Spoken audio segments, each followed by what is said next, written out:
आज की वीडियो में हम डिस्कस करेंगे कि एक एम्प्लॉय का हम इंश्योरेंस नंबर कैसे फाइंड आउट कर सकते हैं। तो ये वीडियो उन लोगों के लिए वेरी वेरी इंपॉर्टेंट है जो एचआर में हैं, बिजनेस ओनर हैं या एम्प्लॉयर हैं, क्योंकि कई बार ऐसे एम्प्लॉय भी होते हैं जब हम किसी की ज्वाइनिंग कराते हैं उनको अपना इंश्योरेंस नंबर नहीं पता होता। तो उस केस में कुछ एचआर क्या करते हैं, उनका न्यू रजिस्ट्रेशन कर देते हैं। बट न्यू रजिस्ट्रेशन करने से जो उनके प्रीवियस बेनिफिट थे वो उनको नहीं मिलते, क्योंकि जब कोई एम्प्लॉय ईएसआई में कुछ टाइम तक कंट्रीब्यूशन करता है तो वो उन बेनिफिट्स में कुछ टाइम के बाद इनरोल होता है। तो अगर हम उनका न्यू रजिस्ट्रेशन करते हैं तो उनको जो प्रीवियस बेनिफिट मिल रहे थे, जो उनको फैमिली मेंबर को प्रीवियस बेनिफिट मिल रहे थे, वो डिसकंटिन्यू हो जाते हैं और उनका न्यू रजिस्ट्रेशन होता है। और तो उनको वो बेनिफिट लेने के लिए कुछ टाइम तक वेट करना पड़ता है, कंट्रीब्यूशन देना पड़ता है। तो एज ए एचआर आप सोच रहे होगे हमारे पास ऑप्शन ही क्या है, हम तो उसका न्यू रजिस्ट्रेशन ही कर सकते हैं, हमारे पास उसका इंश्योरेंस नंबर तो है ही नहीं। तो गुड न्यूज़ ये है कि अब हम ईएसआई के पोर्टल पर जाकर उसका ईएसआई नंबर बड़े इजीली फाइंड आउट कर सकते हैं। अगर कोई एम्प्लॉई ये वीडियो देख रहा है तो उसको डरने की ज़रूरत नहीं है। अगर उसको अपना इंश्योरेंस नंबर नहीं पता तो अपने एचआर को जाकर ये जो वीडियो में जो मैं प्रोसेस बताऊँगा उसको समझाएँ, तो उसके लिए इंश्योरेंस नंबर फाइंड आउट करना बहुत ईज़ी हो जाएगा। तो हम ईएसआई नंबर कैसे फाइंड आउट करते हैं? तो चलते हैं कंप्यूटर स्क्रीन पर और समझते हैं स्टेप बाय स्टेप कि कैसे हम किसी भी एम्प्लॉयी का कैसे हम चेक कर सकते हैं कि वो प्रीवियसली ईएसआई में रजिस्टर है या नहीं है। तो जैसे ही हम ईएसआई पे लॉगिन करते हैं हमारे सामने कुछ इस तरह का इंटरफेस आता है। हमने स्क्रॉल डाउन कर नीचे आ जाना है। जो सबसे नीचे लिखा है search IPI by account mobile and UN number, इस पर हमने क्लिक करना है। तो जैसे ही हम उस पर क्लिक करते हैं हमसे वो कुछ डिटेल पूछता है। डिटेल में वो पूछ रहा है हमसे या तो account number, mobile number, UN number या आईपी नंबर। आईपी नंबर तो हमारे पास है नहीं। जो भी हम चीज़ यहाँ पर डालेंगे वही चीज़ हमने यहाँ पर सेलेक्ट करनी है। सपोज हमसे हमारे पास उसका बैंक अकाउंट नंबर है, तो अगर हम बैंक अकाउंट नंबर डाल रहे हैं तो हम यहाँ पर अकाउंट नंबर सेलेक्ट करना है। अगर हमने मोबाइल नंबर डालना है तो हम यहाँ पर मोबाइल नंबर सेलेक्ट करेंगे। अगर हमारे पास यूएन नंबर डाल रहे हैं तो हम यूएन नंबर। अगर उसका आईपी नंबर नहीं है तो हमारे पास 3 ऑप्शन और होते हैं जिससे हम उसका आईपी नंबर ट्रैक कर सकते हैं। तो हम यहाँ पर मोबाइल नंबर से उसका आईपी एड्रेस ट्रैक कर सकते हैं, बट वो मोबाइल नंबर, यूएन नंबर या अकाउंट नंबर उसके ईएसआई में पहले से रजिस्टर्ड होना चाहिए। और जैसे कि मैं यहाँ पर मोबाइल नंबर डालूंगा और मैं यहाँ पर सेलेक्ट भी मोबाइल नंबर कर लूँगा।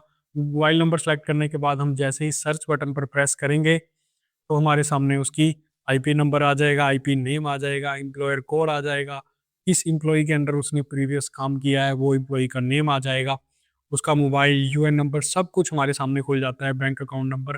तो अब आपको आईपी नंबर मिल गया। अब आईपी नंबर के बेस पर हम उसका रजिस्ट्रेशन कैसे कर सकते हैं वो जानेंगे। तो बड़े ध्यान से देखना, बहुत इंपॉर्टेंट स्टेप है, इसको मिस मत करना और इसको स्किप मत करना। तो आईपी नंबर आपको यहाँ पे लिख लेना है, क्योंकि ये आप इसको कॉपी पेस्ट नहीं कर सकते। तो आपको ये आईपी नंबर यहाँ से अपने नोटपैड पर लिख लेना है या इसको याद कर लेना है।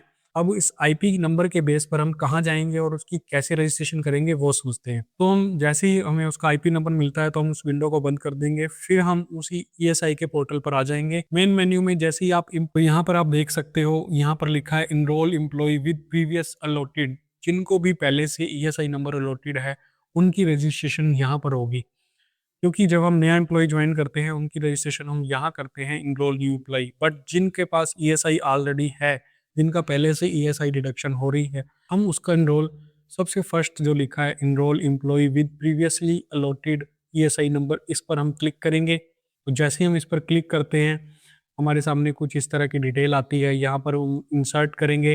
तो जैसे ही आप उस पर क्लिक करते हो आपके सामने कुछ इस तरह की डिटेल आती है जिसमें आपसे वो इंश्योरेंस नंबर पूछ रहा है। जो इंश्योरेंस नंबर वहाँ पर आपको मिला था वो इंश्योरेंस नंबर आपको यहाँ पर डाल देना है। जो नेम आप यहाँ पर डालोगे वो आधार कार्ड से मैच होनी चाहिए। डेट ऑफ अपॉइंटमेंट जो आपकी कंपनी में ज्वाइन कर रहा है उस दिन की डेट आ जाएगी। Date of birth Aadhaar card के अकॉर्डिंग होनी चाहिए।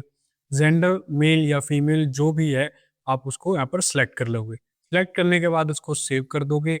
अब नीचे आ जाता है कि बल्क अपलोड कैसे करें। बल्क अपलोड का एक्सेल एक फॉर्मेट होता है जो साइड में आप लेफ्ट साइड में देख सकते हो, एक्सेल टेम्पलेट डाउनलोड, इस पर आप क्लिक करोगे।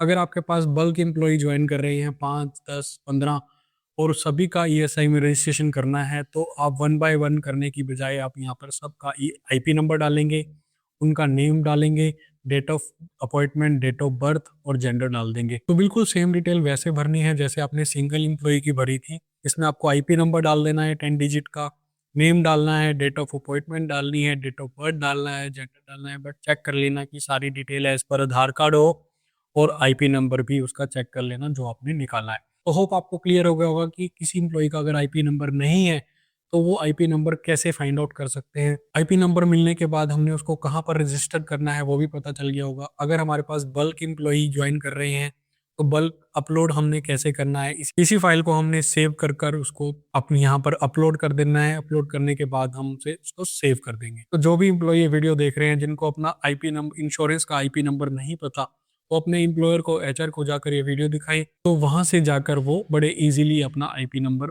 फाइंड आउट कर सकते हैं और उसी आईपी नंबर के बेस पर अपनी रजिस्ट्रेशन करवा सकते हैं न्यू कंपनी में। तो ये वेरी वेरी इंपॉर्टेंट है। जब भी आप किसी एज ए एचआर या एम्प्लॉयर किसी भी एम्प्लॉय को आप कंपनी में ज्वाइन करा रहे हैं, उसकी सैलरी 21,000 है या 21,000 से कम है, तो अगर उसको अपना आईपी नंबर नहीं पता तो आप उसका आईपी नंबर आप बड़ी इजीली फाइंड आउट कर सकते हो। वो मैंने आपको समझा दिया।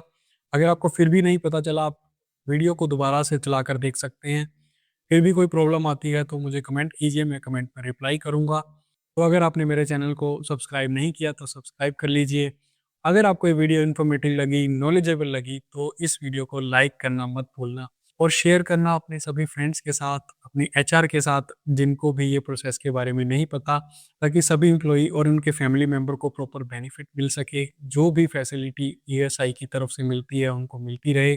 तो मिलते हैं नेक्स्ट वीडियो में और नई इन्फॉर्मेशन के साथ और प्रैक्टिकल एग्जाम्पल के साथ। तब तक के लिए stay safe and stay updated. Thank you.